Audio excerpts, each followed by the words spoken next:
Welcome to our full review and recap of episode 11 of Young Justice Phantoms, entitled Go Forth and Conquer.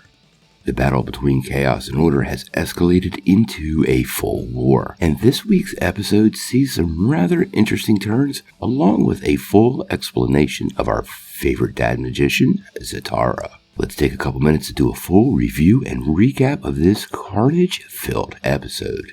Now, before we dive in though, make sure you hit that like and subscribe button and ring the bell for all the updates. Also, the big giveaway. We have a PlayStation 5 to give away at 25,000 subscribers.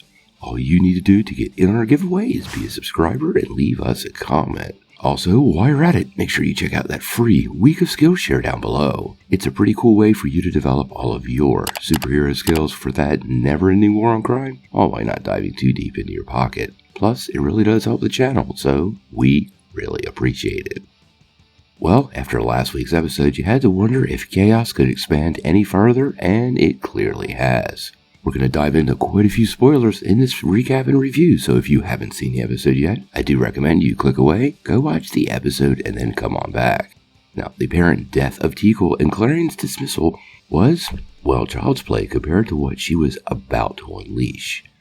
Child is amazingly strong, and this week she makes absolute short work of Dr. Fate, Zatanna, and her whole team, not to mention the poor Tower of Fate. That was stunning.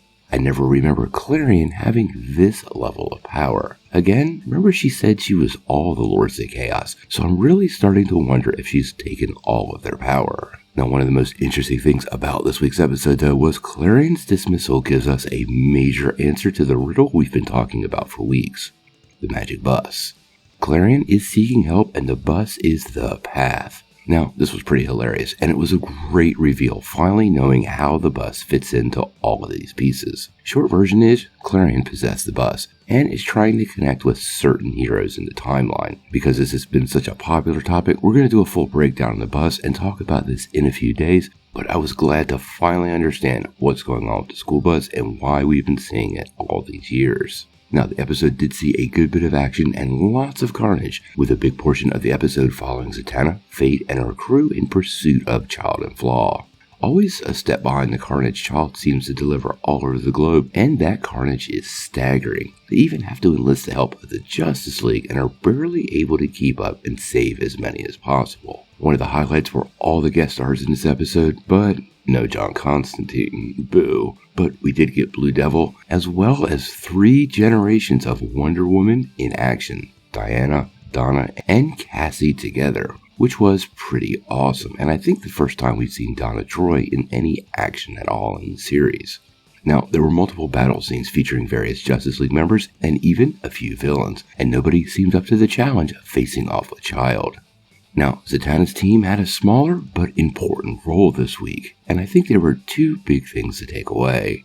First, Khalid'S Story with Kent Nelson is highlighted, and it almost appears to me you can see them grooming him from early on as a future Dr. Fate. Kent Nelson is everywhere in this episode, and his relationship with Khalid is also highlighted.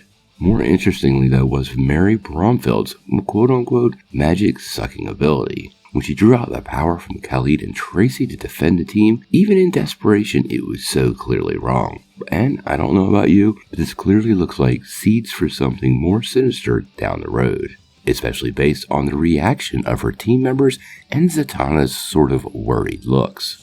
Now, we also got a big Earth-16 history lesson, and this time it was focused on Zatanna.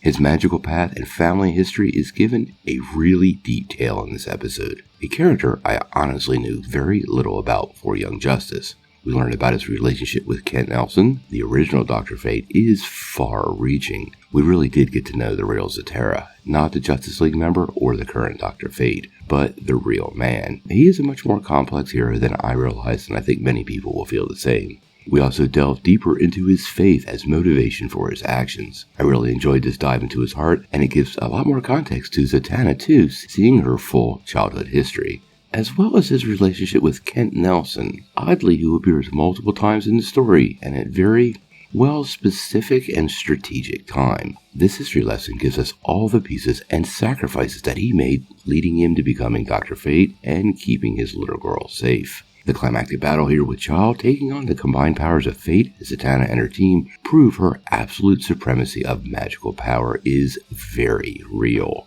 In this episode, she totally seemed indestructible, shrugging off the best efforts and making short work of the whole team. Now, this does leave us on a cliffhanger for the episode, and Clarion and his bus have arrived on the scene, likely to set the balance in a different direction. But Fate, for now, seems out of commission. Dr. Fate in this episode took a beating, and the helmet is damaged and may be on its way to being destroyed. His battles are also much more than physical or magical, but also a very internal spiritual conflict and battle with Zatanna. Zatanna intends to save them all, and clearly he is prepared to make the ultimate sacrifice to save Earth-16 and more importantly his daughter. Now, we did dive shortly into Gar's subplot, and his life continues to fall apart. His acting job on Space Trek is also taking a major hit, which is a big component of his life falling off the rails. His inability to focus and work has cost him that part of his life too, and the pieces are stacking up against him. Since next week is the mid-season finale, I suspect we see the next evolution of his downward spiral, and I think things are about to turn tragic.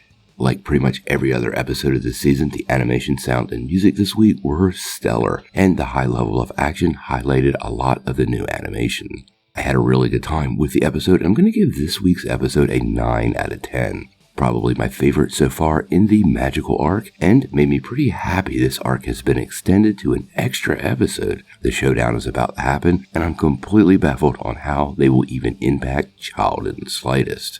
Now, this isn't part of the review, but it is something I wanted to remind every one of you about because it is super important.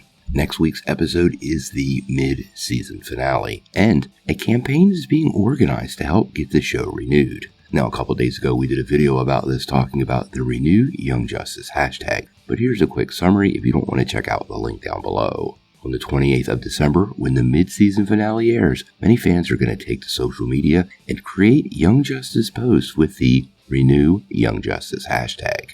Now, I've linked the Reddit forum down below, and I recommend you go check out all of the recommendations. The key here is to make sure Warner Brothers and HBO know how much fans love the show, but it's important to be respectful, nice, and also creative. So make sure you check all this out, do your part, and help us get the show renewed for a 5th season and maybe a lot more. So, what did you guys think? How did you feel about episode 11, Go Forth and Conquer, of Young Justice? And how do you think Clarion fits into the big finale battle of this magical arc? Sound off in the comments below. If you like this video, make sure you press like, click subscribe, and if you don't ring that bell, you're not going to get any updates. Peace.